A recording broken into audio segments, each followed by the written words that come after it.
رکوع، ہر رکعت میں قرات کے بعد ہم کو رکوع کرنا چاہیے۔ رکوع میں اتنا جھکیں کہ ہمارے ہاتھ گھٹنوں تک پہنچ جائیں، اور رکوع میں کوئی بھی ذکر پڑھا جا سکتا ہے۔ ہم رکوع میں 3 مرتبہ سبحان اللہ پڑھیں یا اسی مقدار میں کوئی اور ذکر کریں۔ جس وقت ہم رکوع کا ذکر واجب پڑھ رہے ہوں، ہمارے بدن کو پوری طرح ساکن ہونا چاہیے۔ اس بنا پر یہ بات مد نظر رہے کہ جھکتے وقت یا رکوع سے اٹھتے وقت ذکر نہ پڑھا جائے۔ ذکر کے تمام ہونے اور رکوع سے سر اٹھانے کے بعد پورے طور پر ہم اس طرح کھڑے ہو جائیں کہ ایک لہجے کے لیے ساکن بدن کے ساتھ قیام کی حالت میں رہیں۔ یہ قیام نماز کے واجبات میں سے ہے کہ اگر اسے جان بوجھ کر چھوڑ دیا جائے تو نماز باطل ہو جائے گی۔ اگر بیماری کی وجہ سے ہم رکوع نہ کر سکیں، یہاں تک کہ کسی چیز کا سہارا لے کر بھی بطور معمول اسے انجام نہ دے سکیں، تو پھر جتنا جھک سکتے ہو جھکیں، اور اگر بالکل جھک نہ سکتے ہوں تو بیٹھ جائیں اور بیٹھ کر اس طرح رکوع کریں کہ چہرہ گھٹنوں کے سامنے یا سجدے کی جگہ سے قریب تر ہو جائے۔ سجدہ، نماز کی ہر رکعت میں رکوع کے بعد ہم کو 2 سجدے کرنے چاہیے، یعنی پیشانی، ہتھیلیاں، گھٹنے اور پیروں کے دونوں انگوٹھے زمین کے اوپر ٹیکیں۔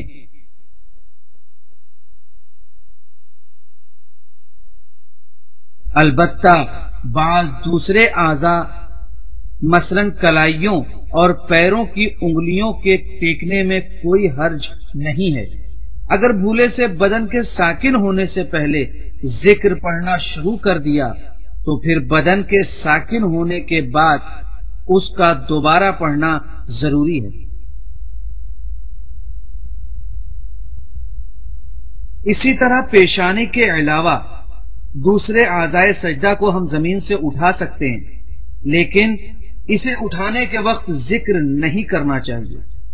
پہلے سجدے کے بعد پورے طور پر 2 زانو بیٹھ جائیں، اس کے بعد دوسرا سجدہ بجا لائیں، اور پھر دوسرے سجدے سے سر اٹھانے اور پورے طور پر بیٹھنے کے بعد نماز پوری کریں۔ اگر جلد بازی میں پیشانی سجدگاہ سے ٹکرانے کے بعد بے اختیار جدا ہو جائے تو بعض مراجع تقلید کے فتوے کے مطابق ہمیں دوبارہ سجدگاہ پر سر نہیں رکھنا چاہیے، اور اسی پیشانی کے سجدگاہ سے ٹکرانے کو ایک سجدہ شمار کر لینا چاہیے۔ اس حالت میں ذکر پڑھا ہو یا نہ پڑھا ہو، لیکن اگر دوبارہ پیشانی بے اختیار سجدگاہ سے ٹکرا جائے تو اس 2 مرتبہ ٹکرانے کو ایک سجدہ شمار کریں گے۔ اور اگر پیشانی کے گیلے ہونے کی وجہ سے یا پسینے کی وجہ سے سجدگاہ پیشانی پر چپک جائے تو مراجع کے فتوے کے مطابق اسے جدا کر کے پھر سجدہ کریں۔ جن چیزوں پر سجدہ جائز ہے، خاک، پتھر اور ہر اس چیز پر جسے زمین کا جز سمجھا جاتا ہے اور وہ کھانے یا پہننے میں استعمال نہ ہوتی ہو، اس پر سجدہ جائز ہے، سوائے معدنیات مثلا فیروزہ، عقیق وغیرہ کے کہ ان پر سجدہ کرنا جائز نہیں ہے۔ البتہ سجدے کے لیے بہترین چیز تربت سید الشہداء علیہ السلام ہے۔ اسی طرح چونا، ٹھیکڑا، اینٹ، سیمنٹ، موزائک اور بعض مراجع کے فتوے کے مطابق کاغذ پر بھی سجدہ صحیح ہے۔ جس وقت ہم ذکر سجدہ پڑھ رہے ہوں ہمارے بدن کو ساکن ہونا چاہیے۔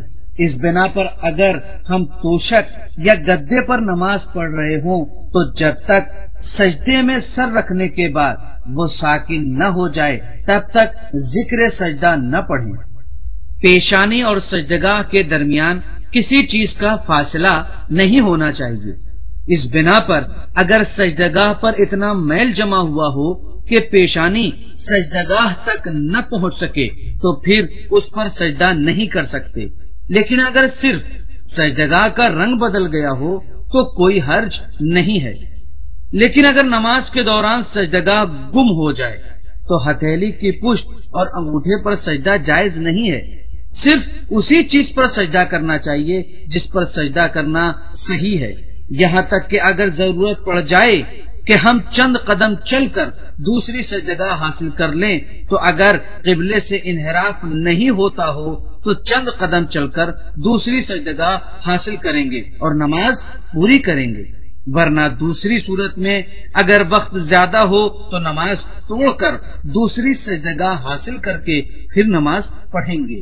اگر کوئی شخص سجدے میں اپنی پیشانی زمین تک نہیں لے جا سکتا تو جتنا ممکن ہو اسے جھکنا چاہیے اور سجدگاہ کو اونچائی پر رکھ کر سجدہ کرنا چاہیے، اور بقیہ اعضائے سجدہ کو بطور معمول ممکن حد تک زمین پر رکھے، اور اگر وہ بالکل ہی جھک نہ سکتا ہو تو پھر وہ سجدے کا اشارہ کرے گا اور ممکن ہوا تو سجدگاہ کو پیشانی پر رکھے گا۔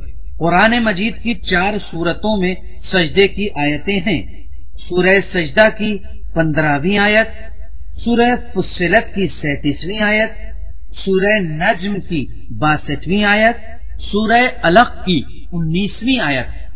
سجدے کی آیتوں کو پڑھتے یا سنتے وقت واجب ہے کہ سجدہ کریں۔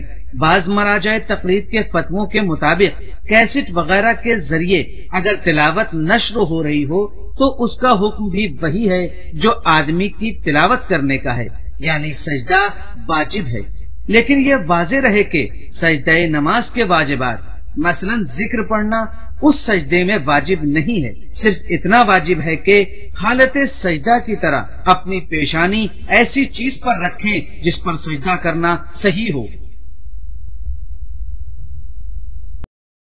تشہد و سلام۔ نماز کی دوسری اور آخری رکعت میں ہمیں دوسرے سجدے کے بعد بیٹھ جانا چاہیے اور بدن کے ساکن ہونے کے بعد تشہد پڑھنا چاہیے۔ اشہد ان لا الہ الا اللہ وحدہ لا شریک لہ واشہد ان محمدا عبدہ ورسولہ اللہم صل علی محمد وآل محمد۔ اگر ہم تشہد بھول جائیں اور رکوع سے پہلے یاد آ جائے تو فوراً بیٹھ جائیں اور تشہد پڑھنے کے بعد کھڑے ہو کر پوری نماز پڑھیں، لیکن اگر رکوع کے بعد یاد آئے تو پھر نماز پوری کرنے کے بعد چھوٹے ہوئے تشہد کی قضا بجا لائیں اور 2 سجدے سہو بھی کریں۔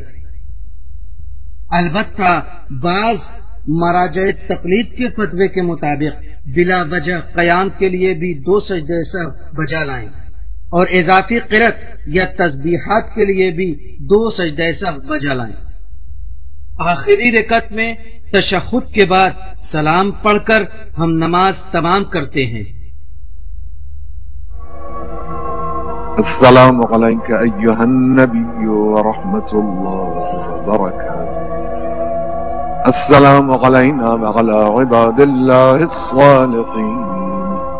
السلام علیکم ورحمۃ اللہ وبرکاتہ۔ البتہ آخری جملے کا پڑھنا نماز کے تمام کرنے کے لیے کافی ہے۔ ترتیب و موالات۔ نماز کے لیے ضروری ہے کہ وہ اس ترتیب سے پڑھی جائے: تکبیرۃ الاحرام، حمد و سورہ، رکوع، 2 سجدے، دوسری رکعت میں سجدوں کے بعد تشہد، آخری رکعت میں تشہد کے بعد سلام پڑھا جاتا ہے۔ اگر اس ترتیب میں جان بوجھ کر پھر بدل کی جائے تو نماز باطل ہو جاتی ہے۔ اگر نماز کا کوئی رکن چھوٹ جائے یا دوسرے رکن میں مشغول ہونے سے پہلے اسے انجام دے دیا جائے، لیکن اگر چھوٹا ہوا جز رکن نہ ہو تو بعد کے رکن میں مشغول ہونے سے پہلے اس کی تلافی کریں، لیکن اگر بعد کے رکن میں داخل ہونے کے بعد متوجہ ہوں تو نماز صحیح ہے۔ نماز کا آخری واجب موالات ہے۔ موالات یعنی اجزائے نماز کے درمیان فاصلہ نہ ہونے دینا۔ اس بنا پر اگر ذکر یا قرأت میں مشغول رہے بغیر اجزائے نماز کے درمیان اتنا فاصلہ کر دیں کہ لوگ نہ کہیں کہ نماز پڑھ رہے ہیں تو ہماری نماز باطل ہو جائے گی۔